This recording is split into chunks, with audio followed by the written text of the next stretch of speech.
Deus, com a paz do Senhor. Amém. A paz do Senhor para essa comunidade também, querida, que está a ouvir esse sistema de som. Nós estamos aqui para anunciar a paz do Senhor para todos, mediante a pregação da palavra de Deus.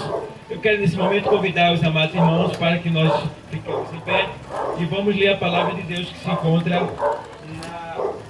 Deixa eu ver aqui. Se não abre a Bíblia, na carta aos Romanos. Eu vou ser breve, porque nós estamos indo para o aeroporto agora para buscar o nosso pastor que está vindo do Rio de Janeiro para Recife. Então a gente vai lá buscar ele agora. Então quero ser breve nessa ministração. A gente vai pegar a estrada, é longa. Então, 3 da carta aos Romanos.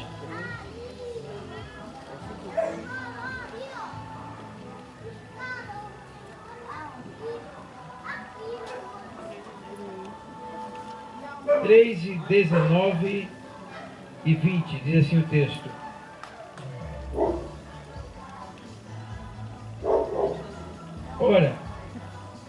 Ora, nós sabemos que tudo que a lei diz aos que estão debaixo da lei, o diz, para que toda boca esteja fechada e todo mundo seja condenável diante de Deus.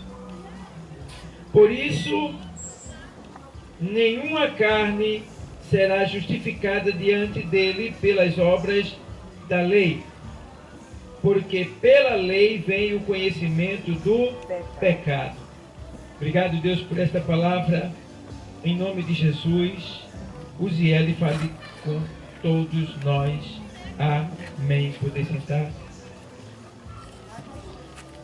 Amados irmãos, ouvintes da palavra de Deus, eu li um texto que fala sobre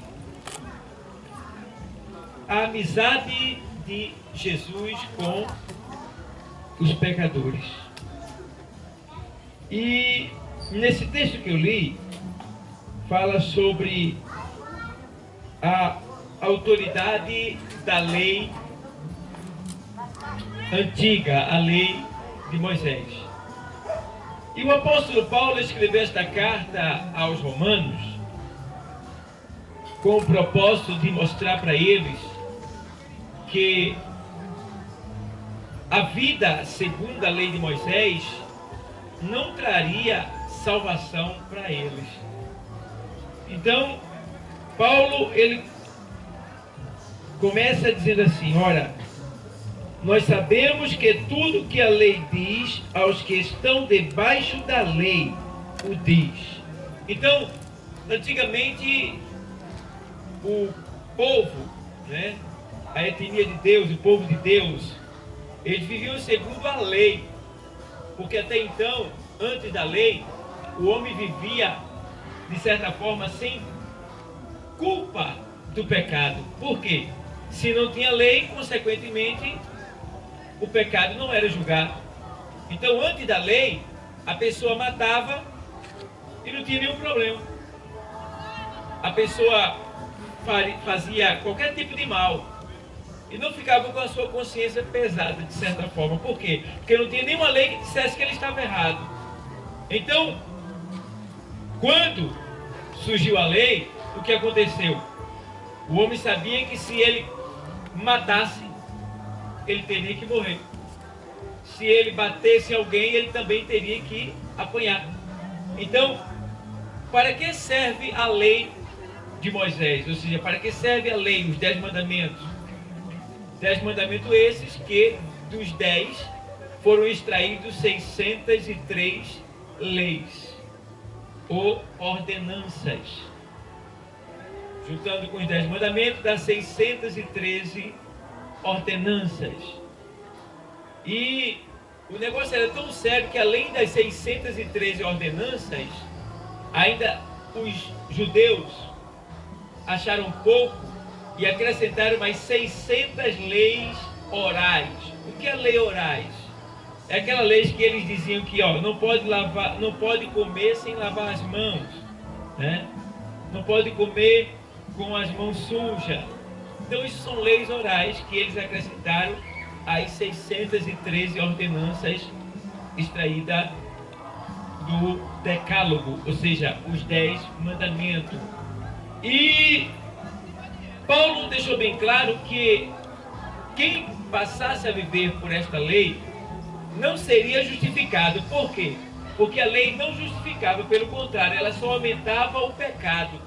Porque lá em Mateus 5,38 diz que olho por olho e dente por dente. Se alguém batesse no olho de alguém, desse um murro, aquele que apanhou teria o direito de também bater no mesmo lugar daquela pessoa. Então, não haveria justificação nisso. Não haveria santificação, não haveria nenhuma melhora, né, para o ser humano agindo dessa maneira. Então, Paulo disse, olha, a lei ela não pode justificar ninguém. Você não pode ser justificado pelas obras da lei, porque a lei ela não santifica, ela de certa forma ela não melhora. Então, para que serve a lei então? A lei vem para mostrar ao homem que todo pecado tem uma consequência. Então, ele passou a entender que antes, se ele matasse, estava tudo bem.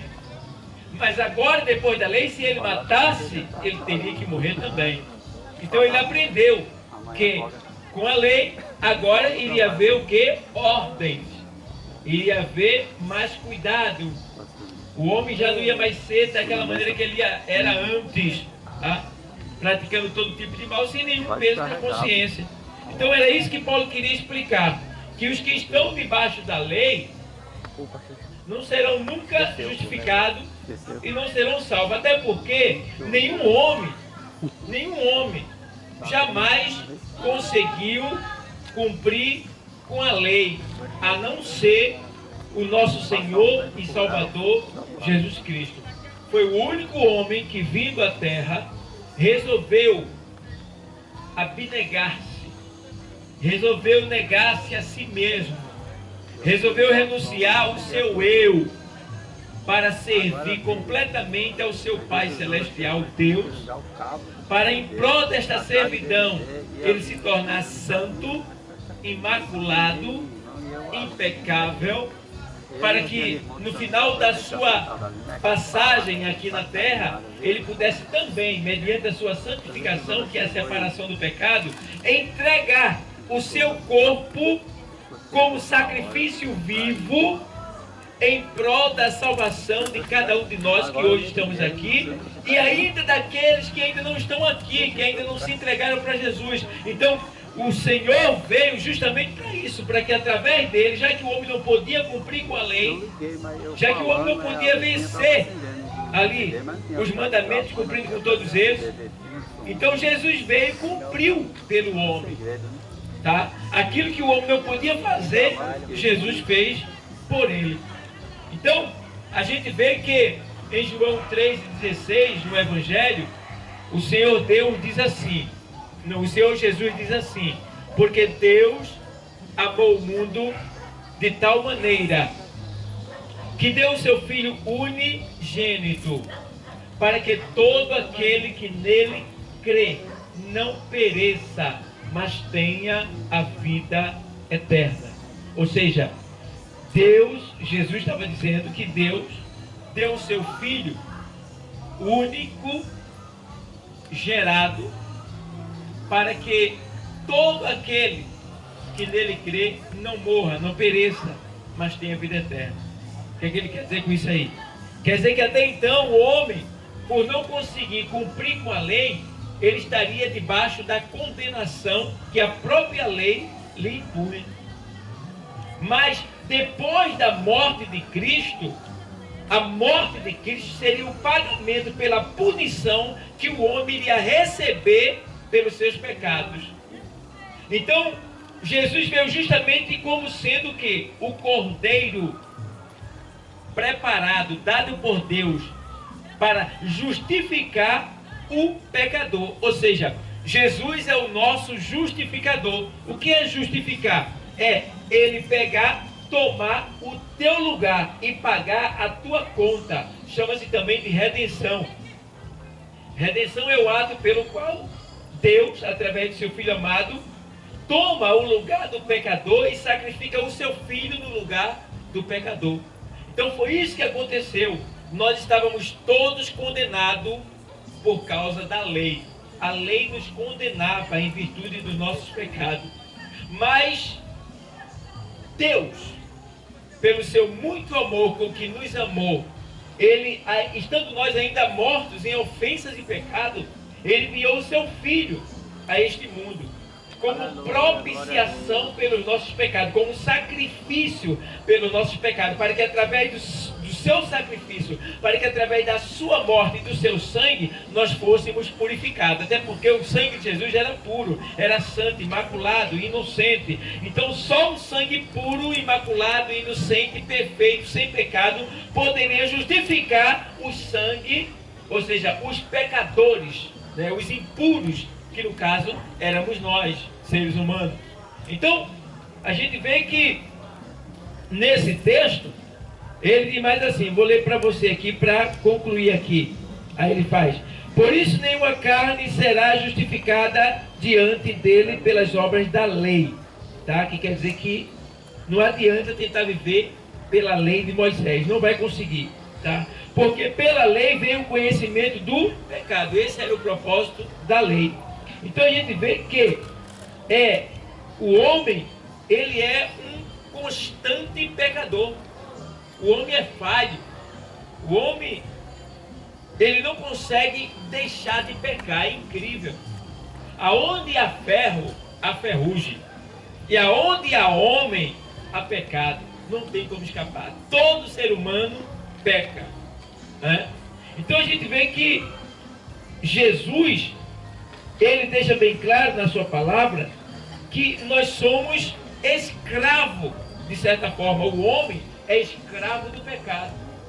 Não depois que ele aceita Jesus, porque depois que ele aceita Jesus, ele é liberto da escravidão do pecado e passa a viver uma vida de servidão a Cristo.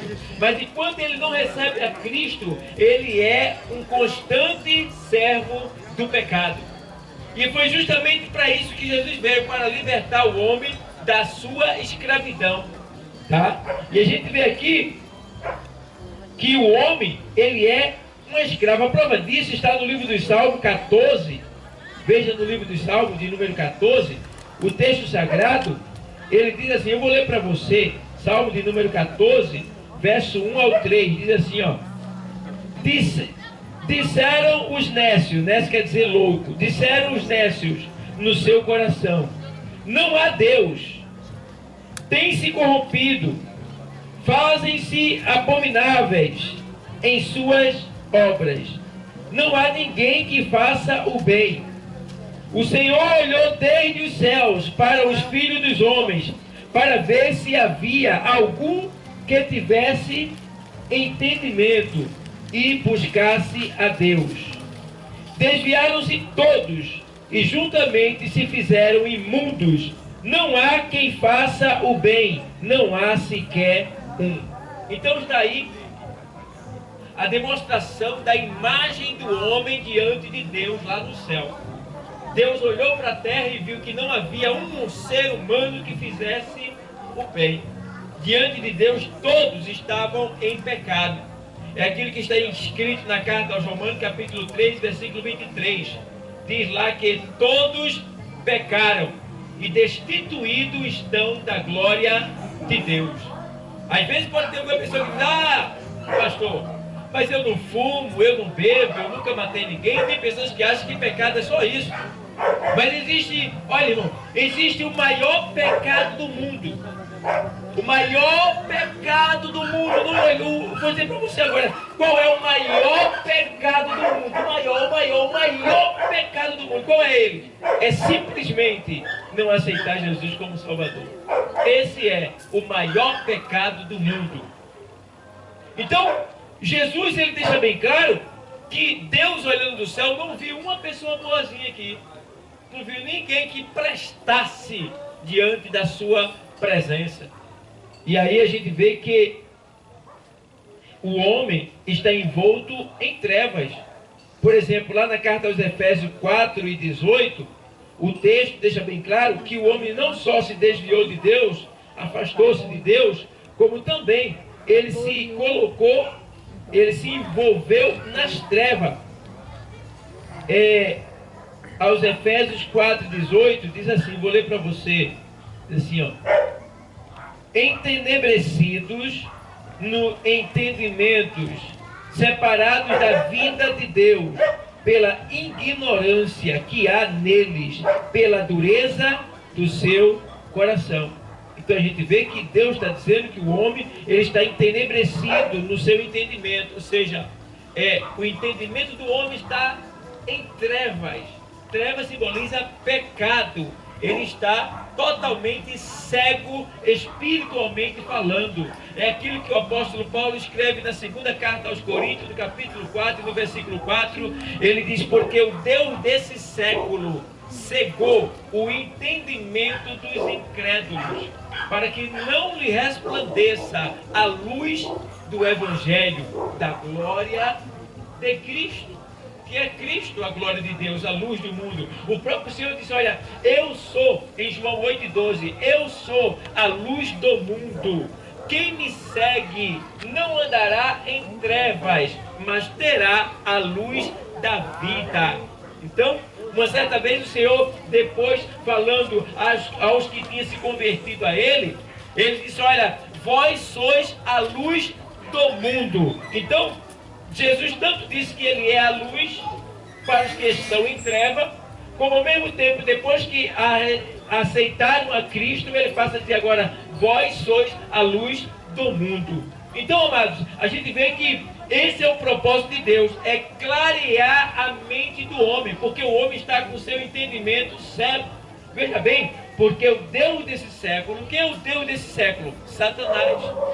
Cegou o entendimento dos incrédulos. Veja que Satanás, o propósito dele não é cegar o olho carnal, o olho físico, mas sim o olho do entendimento, porque é com esse olho que a gente tem fé, é com esse olho que a gente vê Deus, é com esse olho que a gente vê as maravilhas que Deus opera, é com esse olho que a gente vê os milagres de Deus. É com esse olho que a gente vê que Deus é santo, que Ele é perfeito, que Ele é maravilhoso, que só Ele pode nos salvar. É com esse olho que a gente vê as grandezas do Todo-Poderoso, que mesmo estando muito distante daqui lá no céu, mas enviou o seu Espírito e a sua palavra, que é Jesus, para nos orientar, tirar as escamas dos nossos olhos, abrir nossos olhos e nos fazer enxergar a verdade de Deus, que é Jesus. Aleluia. Então o Deus desse século cegou o entendimento dos incrédulos, para que não lhe resplandeça a luz do Evangelho. Então a Bíblia diz que Satanás ele é enganador, o Deus desse século ele é enganador. Então o propósito do diabo é justamente isso aí, é enganar o homem, para que o homem não venha ter os seus olhos abertos pelo poder da palavra de Deus. É por isso que o inimigo não deixa que o homem venha ouvir a palavra, que ele entre numa igreja. O propósito do inimigo de nossas almas é impedir que a pessoa ouça essa palavra, porque a partir do momento que a pessoa ouvir esta palavra vai curar a cegueira do seu entendimento, e ele vai passar a ver a vida de uma maneira como ele nunca viu. É por isso que quando a pessoa ouve falar de Jesus uma só vez, ela já não é mais a mesma pessoa, ela muda. Isso aconteceu com cada um de nós. Por que é que nós estamos aqui? Quem éramos nós? A gente era bonzinho? Não, a gente não prestava para nada. Sabe para que a gente prestava? Para ir para o inferno. A começar por mim. Mas Jesus, pelo seu muito amor, Ele veio, nos amou, nos resgatou, nos salvou, né? E nos colocou aqui para mostrar o seu poder para aqueles que ainda não tiveram o seu entendimento esclarecido. Então, amados, é isso que Deus quer, é que você entenda que o segredo da salvação está na palavra de Deus. Essa palavra que abre os seus olhos para você enxergar a verdade. Só essa palavra tem esse poder, mediante o Espírito Santo de Deus. Então, amado, a gente vê que, como ele diz aqui, ó, entenebecido no entendimento, separados da vida de Deus, pela ignorância que há neles, pela dureza do seu coração. Tá? Então, a palavra fala sobre a ignorância. Ignorância, biblicamente falando, é falta de conhecimento. E dureza de coração, que é justamente aquilo que a gente ouve muito, né? Quando a pessoa, às vezes, ouve um conselho, a pessoa diz, deixa a minha vida. Quem manda na minha vida sou eu. A gente vê que essa pessoa está sendo enganada. Porque lá em Jeremias, no profeta Jeremias 17:9, o texto sagrado diz assim: porque enganoso é o coração, mais do que todas as coisas, e perverso, quem o conhecerá? Aí o Senhor diz no versículo 10, eu, o Senhor, conheço, eu esquadrio o coração, eu sondo os pensamentos, e isso para dar a cada um segundo o fruto das suas obras, ou das suas ações. Então, Deus vê o coração. Deus sabe que o homem é duro de coração, mas Deus vem com o seu muito amor mostrando que a vida que ele está levando é uma vida de morte. É uma vida, como está escrito lá em Provérbios 12:14, que diz que a caminho que o homem parece direito, parece bonito, belo, perfeitos, exatos, mas que o final dele é caminho de morte. Então o homem pensa que está tudo bem, né? Porque o diabo ele é esperto, o Deus desse século, ele é esperto. Ele, às vezes, ele dá condição ao homem. Ele coloca o homem lá em cima, fazendo o homem achar que ele é o bambambam, que ele pode tudo, né? E aí, justamente enganando o homem, porque ele levanta e depois ele estoura no chão. O diabo é assim. Ele usa e depois ele descarta como lixo. Mas Jesus, eu gosto que Jesus disse lá em João 10:9-10, ele diz assim, olha, o ladrão não vem. Quem é o ladrão? O Deus desse século, Satanás. Senão a roubar, matar e destruir. Jesus fazendo um tipo de metáfora, né, simbologia, para falar do diabo, dizendo que o ladrão não vem, o ladrão é ele. Tá? Ele não vem, dizendo que Satanás não vem na vida de uma pessoa se ele não fizer uma dessas três coisas, senão a roubar, matar e destruir. Esse é o propósito do inimigo, é roubar você, é matar você, é destruir a tua vida. Mas no versículo 10, o Senhor diz assim, olha, ele vem para isso, né? Mas Jesus diz assim, ó, eu vim para que todos tenham vida e a tenham com abundância. Então, Jesus, ele veio nos dar vida em três dimensões. Ele veio nos dar vida interior, vida externa, ou seja, vida interna, vida externa e vida eterna. Tá? É três tipos de vida, três dimensões de vida que Jesus veio dar a nós, que o cremos nele, né, que cremos nele e recebemos ele como Senhor e Salvador da nossa alma. E não é diferente com você. Jesus, ele veio também para te dar vida. Eu não sei qual a situação que você se encontra nesta noite. Eu não sei qual é o teu problema, quais são as tuas dificuldades. Eu não sei qual o tamanho da pedra que está na tua frente, impedindo de você aparecer, de você prosperar, de você crescer. Se você sair do lugar que você se encontra, ou da posição do comportamento que você se encontra, talvez você esteja levando uma vida miserável, uma vida em que muitas vezes à noite você chora, você fica triste, você lamenta e você até se interroga dizendo, por que eu passo por isso? Por que eu sofro tanto? É por isso, meu amigo, por isso que a palavra está falando, é que você está à deriva neste mar que é o mundo, e Satanás está solto justamente para roubar, matar e destruir as vidas humanas. Mas nesta noite está aqui aquele que tem poder de te resgatar desse mar da perdição que é o mundo e te colocar no barco qual ele é o capitão, que está sendo conduzido até o céu. Então esta é a graça e a oportunidade que Deus está te oferecendo nesta noite aqui nesse lugar. Ele quer te salvar, ele quer mudar a tua história, ele quer te abençoar, ele quer te prosperar, ele quer fazer com que todos que olhavam para você e meneavam a cabeça dizendo que você não prestava para nada, não tinha valor, ele quer fazer com que aquele que te desprezava, honraram, que não te valorizaram. Ele quer fazer com que todos estes olhem para você, depois que você o aceitar, e diga: como é que pode? Como é que isso aconteceu? E aí você vai poder dizer aí: olha, sabe como foi que isso aconteceu? Foi porque o mestre Rabi da Galileia, aquele que agora está à destra de Deus, ele enviou o seu Espírito, a sua palavra, falou comigo, me convenceu e me salvou. E hoje eu sou um servo dele pela infinita misericórdia. Glória a Deus. Então é isso que ele quer fazer. Ele quer te dar alegria de verdade. Ele quer te dar a paz que homem nenhum pode te dar. Ele quer mudar a história da tua vida. E nesta noite eu pergunto: cadê a primeira alma para Jesus? A primeira alma. Cadê a primeira vida que quer se entregar para Jesus nesta noite? Que quer mudar de vida, que quer que Deus mude a sua história, que quer ser tremendamente abençoado. Tem alguém para Jesus? Vou passar pelo pastor Gregório. Se não tem, que Deus continue abençoando a todos.